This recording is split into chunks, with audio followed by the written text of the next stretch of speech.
নমস্কার বন্ধুরা, আশা করি তোমরা সকলে ভালো আছো, সুস্থ আছো। ভৌমিক ফ্যামিলি অ্যালবাম থেকে তোমাদের সকলকে অনেক অনেক ভালোবাসা জানাচ্ছি, বড়দের প্রণাম জানাচ্ছি। দেখো এখানে এঁচড় নিয়েছি। এই এঁচড়টা না কালকে কেটে রেখেছিলাম, ফ্রিজে রেখেছিলাম, সেটাও বলে নি তোমাদের, কারণ কালকে শরীরটা ভালো লাগছিল না, তাই আর রান্নাটা করা হয়নি। তাই এই এঁচড় দিয়ে খুব সুন্দর একটা রান্না করব। আমাদের পৃথিবীতে বহু লোক আছে যে তারা পুরোপুরি নিরামিষভোজী, তাদেরও তো খেতে ইচ্ছে করে ভালো মন্দ। তা এরকম একটা রান্না করব যে এই রান্নাটা মানে একবার যদি কেউ খায় তাদের বারবার খেতে ইচ্ছে করবে। আর এই তখন আর মনে হবে না যে এটা মানে নিরামিষ খাচ্ছি, পুরো মাংসের মতো স্বাদ চলে আসবে। তা এখানে আমি 800 গ্রাম এঁচড় কিনে এনেছি। তা এটা মানে কেটে বাদটার দিয়ে এটা 550 গ্রাম মতো আছে। আর এখানে দেখো আলু নিয়েছি, এখানে দুটো বড় সাইজের আলু আছে, একটা টমেটো নিয়েছি। তা এখানে দেখো পাশে কড়াইতে এখানে জল গরম বসিয়ে দিয়েছি, কারণ এটা একটু, তোমরা তো জানো এটা ভাজা টাজা করতে গেলে এই কড়াইটা আমি ব্যবহার করি। তা এটার মধ্যেই করব, এই কাঁঠালের একটা কষ থাকে তো, তা সেই জন্য এটার মধ্যেই করে নেব। তা দেখো প্রথমে দেখো জলটা গরম হচ্ছে, তাই এখানে আমি এঁচড়গুলো দিয়ে দেবো। এবার যখন এঁচড়টা কেটেছিলাম না, তখন আমি জলের মধ্যে একটুখানি হলুদ দিয়ে নিয়েছিলাম, তার জন্য দেখো একটু হলুদ হলুদ লাগছে। এরকম বড় বড় সাইজ করে কেটেছি, যাতে বেশ বড় বড় বেশ মাংসের পিচের মতো লাগবে দেখতে, তা সেই জন্য এরকম করে করেছি। এখানে এখানে একটু নুন দিয়ে দেবো,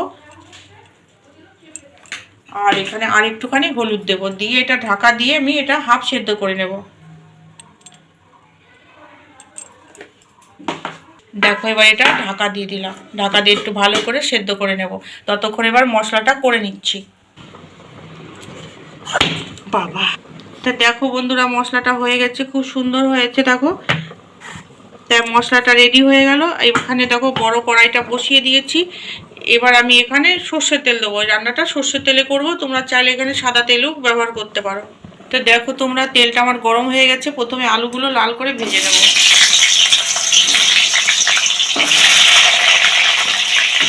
নুন দেবো,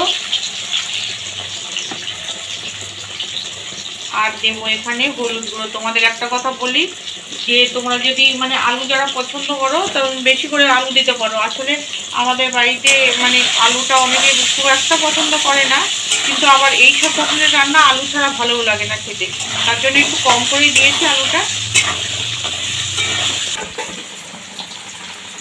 দেখো এদিকে এঁচড়টা আমার হাফ সেদ্ধ করা হয়ে গেছে, তোমাদের একটুখানি হাত দিয়ে দেখিয়ে দিই। এই দেখো, এই দেখো নরম লাগছে, এই দেখো। তাই এবার আমি এটা জলটা ঝরিয়ে নিচ্ছি। দেখো আলুগুলো ভাজা হয়ে গেছে, এবার নামিয়ে নিচ্ছি। এই যে তেলটা আছে এই তেলে রান্না করব। এখানে দেখো 4টে এলাচ নিয়েছি, একটুখানি দারচিনি নিয়েছি, ফোড়ন দিয়ে দিলাম। আর একটুখানি এখানে জায়ফল জয়িত্রী নিয়েছি, একটুখানি থেতো করে নিয়েছি, সেটাও দিয়ে দিলাম।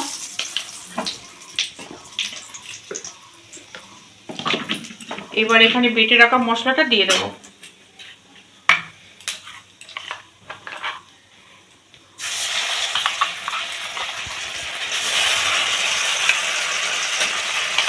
দেখো বাটিটা ধুয়ে জল দিয়ে দিচ্ছি।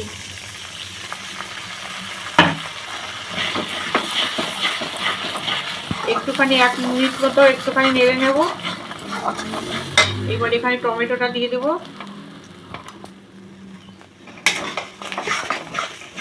এবার এখানে হলুদ গুঁড়ো দেবো,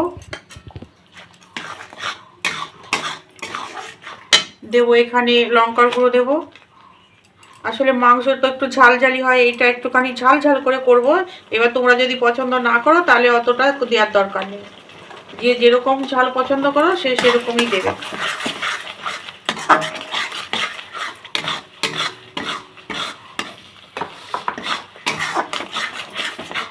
দেবো এখানে জিরে গুঁড়ো, এটা শুকনো খোলায় ভাজা। আর দেবো এখানে, ওখানে 1 চামচ দিয়েছি, এখানে ধনে গুঁড়োটা দেবো। এখানে দেখো এইটুকু চামচ আমার, দেখো তোমরা তো দেখোই, আসলে যখন দিই না তখন বেশ অনেকটা লাগা দিলাম। দেখো যে সামান্য একটুখানি পোস্ত রেখেছিলাম, এটাও দিয়ে দিলাম এখানে। এবার সুন্দর করে আবার একটুখানি জল দেবো, দিয়ে একটুখানি ভালো করে কষিয়ে নেব।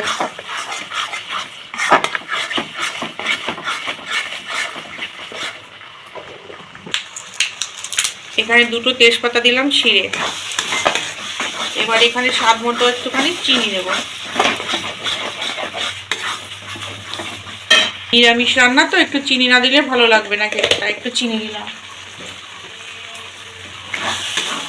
দেখো তেলটা কিন্তু বেরিয়ে আসছে। আমি আরেকটুখানি তেল দিতে চেয়েছিলাম, কিন্তু এই যে আমাদের বৌমা আছে, সে বলছে এই তেলেই হয়ে যাবে, তার জন্য আর দিতে দিল না।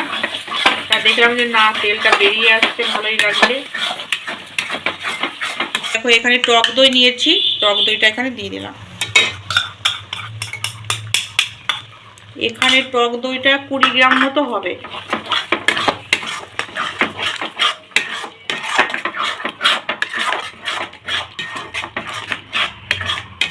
এখানে ভালো কালারের জন্য একটুখানি কাশ্মীরি লঙ্কার গুঁড়ো দিচ্ছি।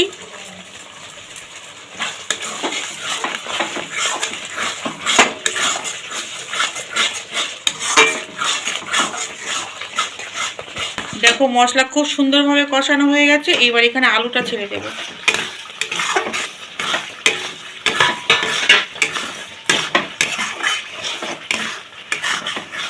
এখনই কত সুন্দর লাগছে দেখো।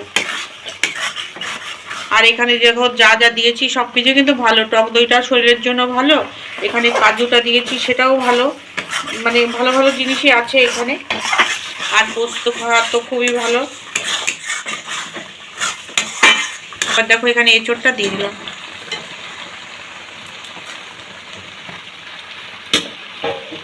এবার ভালো করে মিশিয়ে নেব।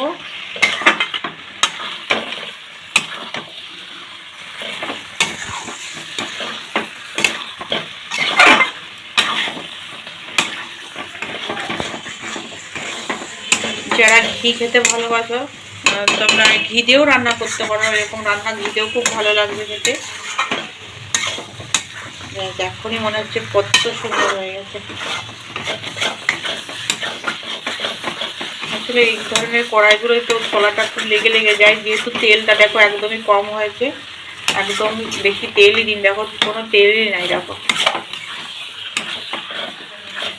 এভাবেই জানো, তাও এই সব ধরনের রান্না একটু তেল না হলেও ভালো লাগে না। তা দেখো সুন্দর লাগছে দেখতে, বেশ অল্প তেলেও সুন্দর হয় দেখো রান্না। এবার এখানে নুন দেব।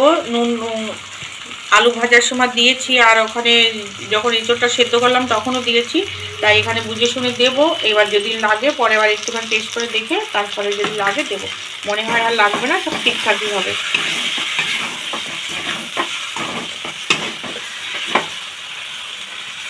দেখো জল দিয়ে দিচ্ছি। আলুটা ভালো করে সেদ্ধ হবে, এঁচোড়টাও একটুখানি বাকি আছে। কি সুন্দর কালারটা হয়েছে, আর যা ঘ্রাণ আসছে না, কি বলবো। এবার দেখো জল দেওয়া হয়ে গেছে, আবার ঢেকে দিলাম, ভালো করে এটা রান্না হোক। দেখো বন্ধুরা ঢাকনাটা নামাচ্ছি।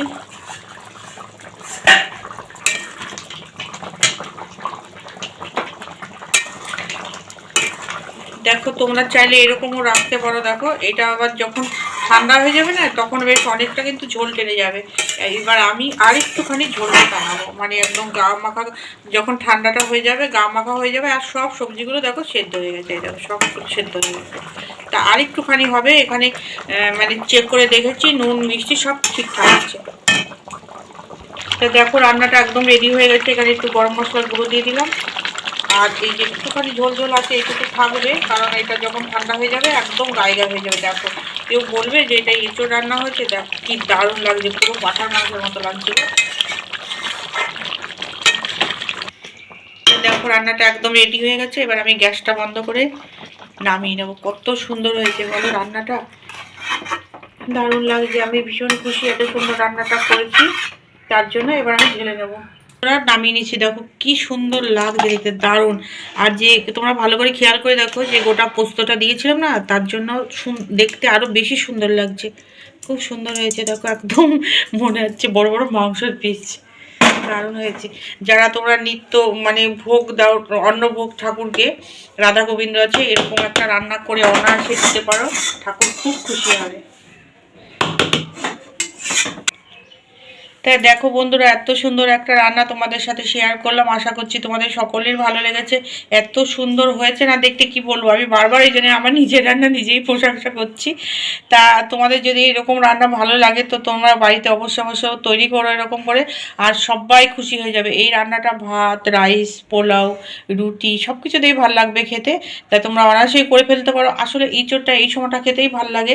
এরপরে মানে এখন তো 12 মাসে এঁচোড়টা পাওয়া যায়, এরপরে যখন বেশি শীত পড়ে যাবে তখন প্রচুর এঁচোড়ের আমদানি হবে, কিন্তু এই টেস্টটা কিন্তু তখন আর পাওয়া যায় না। মানে এখন সবসময় নতুন জিনিসের টেস্টটাই অন্যরকম হয়। তা যাই হোক, এবার তোমরা আশা করছি তোমাদের ভালো লেগেছে। তোমরা সবাই ভালো থেকো, সুস্থ থেকো, এইভাবে আমার পাশে দেখো, আর একটা লাইক দিয়ে অবশ্যই আমার ভিডিওটা দেখো। আমি সব সময় তোমাদের পাশে আছি। আজকের মতো